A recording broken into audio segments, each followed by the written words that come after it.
छत्तीसगढ़ में राजनीतिक दल वोटिंग प्रतिशत के आधार पर गणित बिठाने में लगे हैं। नतीजा आने से पहले जीत के अंतर पर बात हो रही है।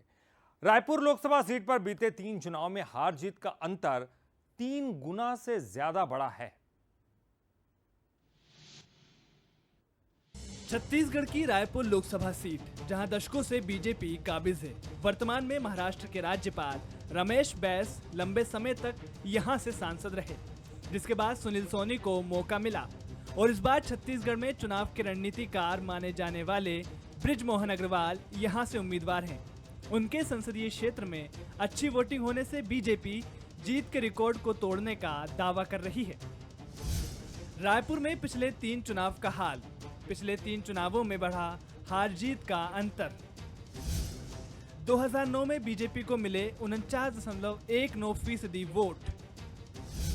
2009 में कांग्रेस को मिले 41.39% वोट।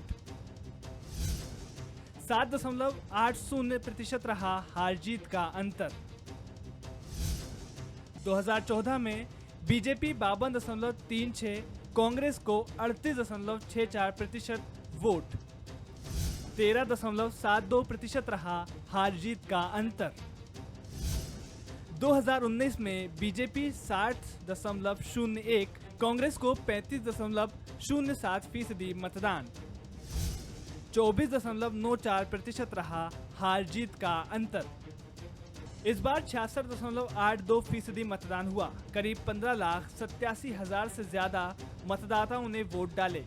लिहाजा बीजेपी रिकॉर्ड जीत को लेकर उत्साहित है, तो वहीं कांग्रेस भी अपनी जीत का दावा कर रही है। इस बार प्रदेश के हमारे कद्दावर नेता माननीय बृजमोहन अग्रवाल जी यहाँ से चुनाव के मैदान में है और निश्चित तौर से वो सारे रिकॉर्ड को ध्वस्त करते हुए एक रिकॉर्ड मतों के साथ में यहाँ पर विजयी होंगे। वोटों का प्रतिशत देख लीजिए या फिर हमारे कहते हैं देश में जो सर्वाधिक मतों में जीतने वाले सीटों में हमारे कहते रायपुर के क्षेत्र में वोट करने नहीं जाते कि हमें तो भाजपा छोड़ दो, दूसरे को वोट नहीं देना है, लेकिन इस समय भाजपा को भी वोट नहीं देना है, इसलिए लोग बड़ी संख्या में वोट डालने भी नहीं जाते हैं। तो ये समझ में आता है कि भाजपा के समर्थक वोटर्स ने इस तरह से भारतीय जनता पार्टी के प्रति अपना गुस्सा जाहिर किया है, ये भी हो सकता है। रायपुर लोकसभा में 14 बूथ ऐसे हैं जहां 90% से ज्यादा वोटिंग हुई है। इसमें 12 बूथ अबनपुर के हैं, जबकि 2 धरसीवा क्षेत्र के हैं। जबकि कांग्रेस प्रत्याशी विकास उपाध्याय के क्षेत्र रायपुर पश्चिम में सबसे कम वोट पड़े। लिहाजा दोनों दल अपनी अपनी जीत के दावे कर रहे हैं। हालांकि नतीजे क्या होंगे ये तो 4 जून को ही पता चलेगा। गौरव शुक्ला, बंसल न्यूज, रायपुर।